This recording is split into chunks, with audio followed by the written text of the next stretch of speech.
to another episode of Self-Development with Tactics podcast. Today we are once again gonna go through something amazing, something incredible. No, it's just gonna be a bit of Reddit, I believe. There we go. It's gonna be the self-improvement Reddit, to be clear. Self-improvement. So let's have a look at what things are all about today. I do hope that there's actually a bit of change from yesterday to today, because it doesn't necessarily have to be the case. Questions for messed up people who fix themselves. Let's have a look. Let's have a tiny intimacy look at what is all there. You can see. Do people who were messed up mentally or physically as a child ever heal completely? Do the demons ever die? I think they do. I don't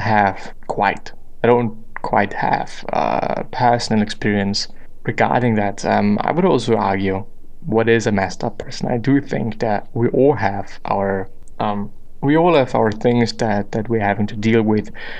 We all have things that we dislike about ourselves, and many more things. Many more things that we would also like to change. Many more things we would like to alter.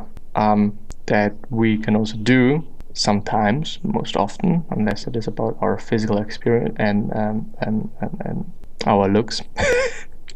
But yeah, let's see what people are saying, and maybe there's also some advice from people that have gone through that. I don't believe that they ever die and you get to be normal. You learn to live with them and take better control of your life. You learn bit by bit to integrate your shadow self, your ego, your inner child, and begin to feel more whole.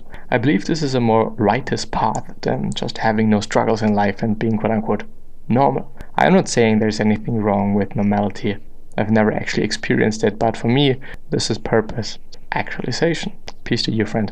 Yeah, it reminds me of an very recently Tim Ferriss episode where he was talking to Gabor Mate, who is an, I think, psychotherapist. I never ever know what those people all are. They kind of are everything, researcher and whatever. He was talking about aggression and anger and certain behaviors that I think a lot of people would say and argue, well, you should not have that, you should not behave in this, that, or the other way. But he said accepting it, befriending it, and realizing that the behavior is just the way we communicate things. It is about something completely different. It is about what is going on inside of us. It is about what is going on with us. It's not about behavior. It's not about the shouts. It's not about the outbursts. This is just how we show things, just how we communicate. And maybe back in the days, because a lot of things come from childhood, back in the days this might have been the only way to unfortunately survive for some people, and or just to tell what is going on, and to hopefully tell their parents what is going on, and show them basically what is going on. Sometimes they do understand, sometimes they don't. We've all been children, and children can't talk most often. Maybe they also don't want to. They have fear talking, and this is how we show things, and we can accept that, and we can quote-unquote befriend that. And I think by accepting it, this is the first step to realizing and, well, actually making change. I don't know if I'm completely fixed yet, but with all the healing I have at this moment, I can say that those demons stay, but at the very back of my mind. Like today, I have much more confidence to face my fears and take good decisions for my well-being. I'm able to take responsibility for myself and actions. I understand myself much better, but still somewhere inside my heart, my decisions are affected by my past triggers. If not completely, but little now. There are now some set of rules that I set for myself and believe and live by have come from those demons. Now they just have become a way of life and a part of regular behavior. So they didn't left completely, they just merged with their reality.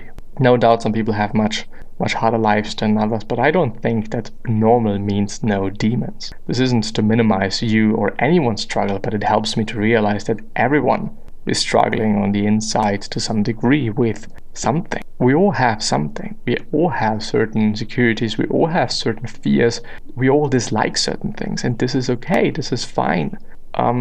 As maybe Viktor Frankl says, this is paraphrased now because I don't fully remember, finding beauty in the struggle is good, and well, at least trying to do so, trying to see the challenge, and maybe realizing that when there's a bit more to life than very certain things like money, fame, and all of these sometimes great things. There's way more to it. Maybe it's about trying to be the best version of oneself, and being on that journey and embracing that journey. So I don't know. I think there is no normal. I think we are all normal. Of course, there is a norm. Of course, there are some abnormalities and whatnot. To some degree, we all have abnormalities. Fortunately, because we would then all be the same if this wasn't the case.